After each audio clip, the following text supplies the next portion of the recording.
This is Tim here from Your Tech Studios. Today in this video I'm going to show you how to add your Google account to your Samsung phone or your Android phone. Just swipe down from the top right and go to Setting. And then we want to look for Google Services or something like that. We can find it under here. So we can go to Google Services. It might be on the top for you. And we should have the option to sign in under here. So it says add another account, manage accounts on this device.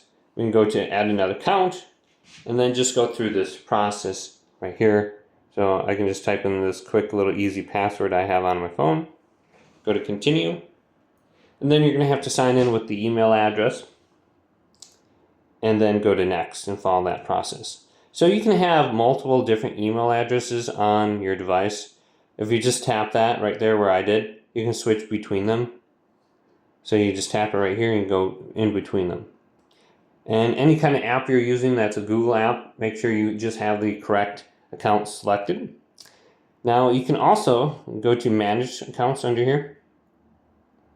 Manage Accounts on this device. And you can remove your Google account under here as well. Remove it. And then you can go to Add Account as well.